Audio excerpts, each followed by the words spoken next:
Hello friends, कैसे हो आप सब। स्वागत है आपका मेरे इस YouTube channel Daya genius tutorial for science and problems में। फ्रेंड्स, आज हम जूलॉजी से रिलेटेड कुछ एमसीक्यूज करेंगे जो कि विभिन्न तरह के परीक्षाओं में पूछे जाते हैं और बहुत ही उपयोगी होंगे। क्वेश्चन फर्स्ट है, व्हाट इज़ ह्यूमन एनाटॉमी, यानी कि मानव शरीर रचना विज्ञान क्या है। दोनों फॉर्मेट में देखिए दिया गया है। पहला ऑप्शन है, human anatomy is the study of the function of body parts. Second है, human anatomy is the study of the structure of the human body. Third है, human anatomy is the study of bacteria and viruses. Fourth है, human anatomy is the study of diseases and its causes. यानी कि हिंदी में कहे तो मानव शरीर की रचना विज्ञान शरीर के अंगों के कार्यों का अध्ययन है। ऑप्शन बी है, मानव शरीर रचना मानव शरीर की संरचना का अध्ययन है। ऑप्शन सी है, मानव शरीर रचना बैक्टीरिया और वायरस का अध्ययन है। ऑप्शन डी है, मानव शरीर रचना रोग और उसके कारणों का अध्ययन है। तो यहाँ पे सही विकल्प होगा कि यहाँ पे ऑप्शन बी राइट आंसर होगा, यानी कि human anatomy is the study of structure of the human body. यानी कि मानव शरीर की रचना और मानव शरीर की संरचना का अध्ययन ह्यूमन एनाटॉमी होता है। यहाँ पे देखिए इसका एक्सप्लेनेशन भी है।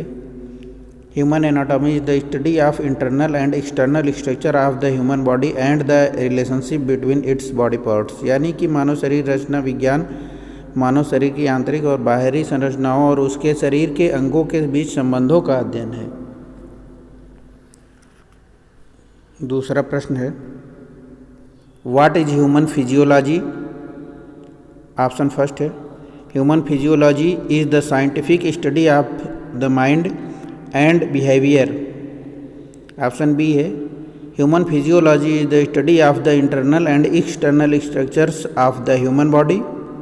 Option c, human physiology is the study of the function of the body parts. Option d है, human physiology is the study of microscopic organism. Hindi format में देखिएगा, मानव शरीर की क्रिया विज्ञान क्या है। ऑप्शन ए है, मानव शरीर विज्ञान मन और व्यवहार का वैज्ञानिक अध्ययन है। ऑप्शन बी है, मानव शरीर विज्ञान मानव शरीर की आंतरिक और बाहरी संरचनाओं का अध्ययन है। ऑप्शन सी है, मानव शरीर विज्ञान शरीर के अंगों के कार्यों का अध्ययन है। ऑप्शन डी, मानव शरीर विज्ञान अध्ययन है सूक्ष्म जीवों का। तो यहाँ पे मानव शरीर विज्ञान जो है वो human physiology is the study of internal and external structures of the human body. यानी कि हमारी बॉडी का इंटरनल और एक्सटर्नल जो फिजियोलॉजी है इसका स्टडी, यानी इसको पढ़ना क्या है, ह्यूमन फिजियोलॉजी। यानी कि हमारे बॉडी पार्ट्स बाहर, यानी हमारे अंग या फिर हमारे इंटरनल ऑर्गन जो हैं वो कैसे काम करते हैं, वो फिजियोलॉजी शरीर क्रिया विज्ञान जो है वो ह्यूमन फिजियोलॉजी होती है। तो यहाँ पे ऑप्शन बी राइट आंसर होगा। नेक्स्ट एक्सप्लेनेशन देखिए यहाँ पे दिया है, human physiology is the study of how parts of the body and the whole body function. मानव शरीर क्रिया विज्ञान इस बात का अध्ययन है कि शरीर के अंग और पूरा शरीर कैसे कार्य करता है। How many bones does an adult human skeleton have. यानी कि एक वयस्क मानव कंकाल में कितनी हड्डियां होती हैं, 205 हड्डियां या फिर 207 या फिर 209 या फिर 206। तो जैसा कि लगभग सभी लोगों को पता होता है कि वयस्क मनुष्य के शरीर में 206 हड्डियाँ टोटल होती हैं। यहाँ पे एक्सप्लेनेशन है, थोड़ा ध्यान दीजिएगा। In the skeleton of the adult human there are 206 distinct bones and the bifurcation is given below.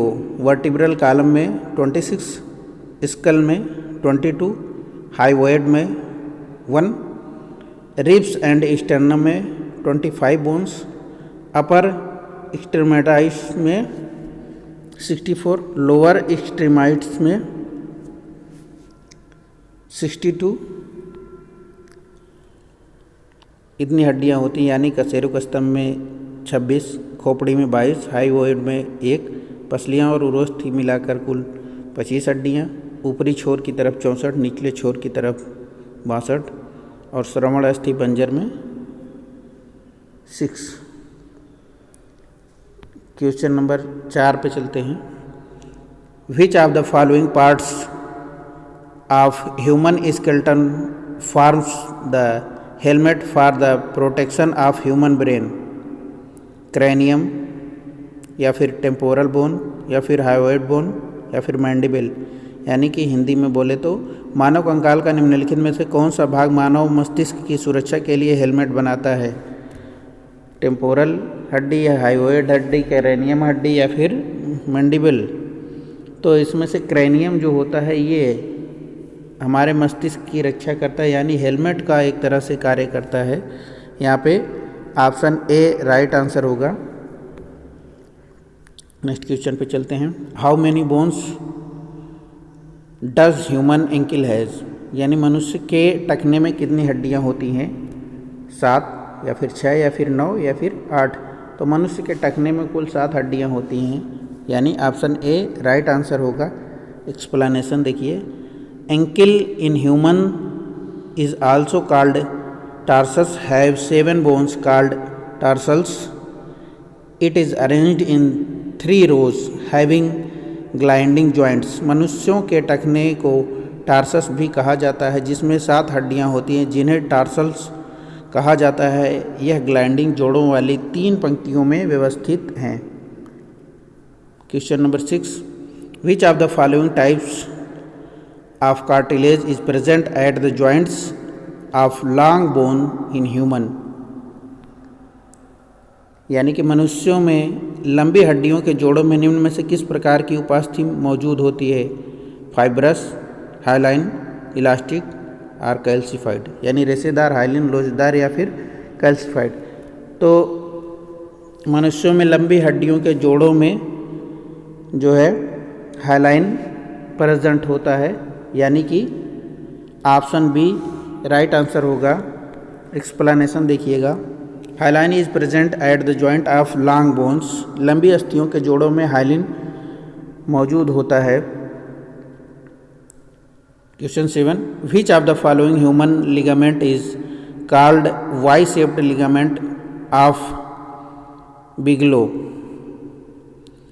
The glenoidal labrum, the ischiocapsular, the iliofemoral ligament, the pubocapsular. निम्नलिखित में से किस मानव लिगामेंट को बिगेलो वाई का आकार लिगामेंट कहा जाता है? ग्लेनोइडल लैब्रम, इस्कियोकैप्सुलर, या फिर इलियोफेमोरल लिगामेंट, या फिर प्यूबोकैप्सुलर। तो यहाँ पे देखिएगा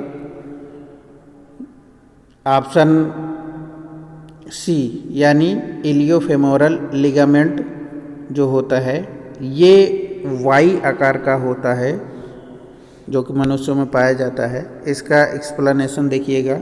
iliofemoral ligament is a band of great strength which lies in front of joint. It is intimately connected with capsule and serves to strengthen it.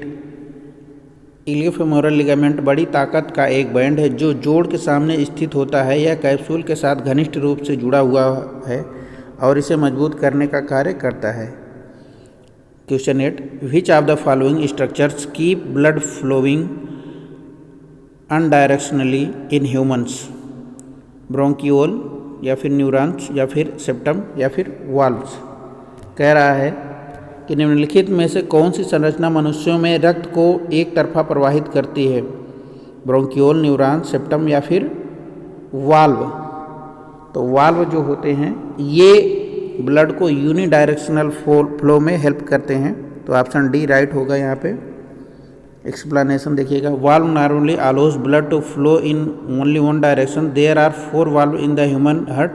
A heart valve opens or closes on differential blood pressure on each side। Valve सामान्य रूप से रक्त को केवल एक दिशा में बहाने देता है। मानव हृदय में 4 वाल्व होते हैं, प्रत्येक अंदर तरफ अंतर रक्तचाप पर एक हृदय वाल्व खुला या बंद होता है। Question number 9, which of the following is the vestigial bony part of the human skeleton? cranium, coccyx, cervical और clavicle। निम्नलिखित में से कौन से मानव कंकाल का अवशेषी बोनी भाग है? तो यहाँ पे कॉक्सिस जो होता है यानी ऑप्शन बी, ये अवशेषी भाग यानी कि वेस्टिजियल बोनी पार्ट होता है ह्यूमन में। तो ऑप्शन बी राइट आंसर होगा। एक्सप्लेनेशन देखिए, vestigial structures are bony parts that seemingly have no purpose of function। The coccyx is commonly called the tailbone and is the final segment of the vertebral column in humans। अवशेषी संरचनाएं शरीर के वे अंग होते हैं जिनका कोई उद्देश्य या कार्य प्रतीत नहीं होता। कॉक्सिक्स को आमतौर पर टेलबोन कहा जाता है और यह मनुष्यों में कशेरुक स्तंभ का अंतिम खंड है। क्वेश्चन नंबर 10 और ये लास्ट क्वेश्चन होगा, which of the following clinical sign indicates ischaemia of forearm? यानी कि निम्नलिखित में से कौन सा नैदानिक संकेत प्रकोष्ठ के इस्कीमिया को इंगित करता है? Carpal tunnel syndrome, hand of benediction, ulnar claw, Volkmann's contracture. यानी कार्पेल टनल सिंड्रोम, आशीर्वाद का हाथ, उल्नार पंजा, वोल्कमैन का अनुबंध। तो यहाँ पे वोल्कमैन्स कॉन्ट्रैक्टर जो होता है ये राइट आंसर होगा। इसका एक्सप्लेनेशन देखिए, Volkmann's contracture is a permanent flexion contracture of the hand and the wrist resulting in a law-like deformity of the hand and finger। Passive extension of fingers is restricted and painful। यानी कि Volkman का संकुचन कलाई पर हाथ का एक अस्थायी फ्लेक्शन संकुचन है जिसके परिणाम स्वरूप हाथ और उंगली की विकृति होती है। उंगलियों का निष्क्रिय विस्तार प्रतिबंधित और दर्दनाक होता है। तो फ्रेंड्स, कैसा लगा वीडियो? अच्छा लगा हो तो चैनल को सब्सक्राइब करें, वीडियो को लाइक करें, शेयर करें। Thank you, love you all friends.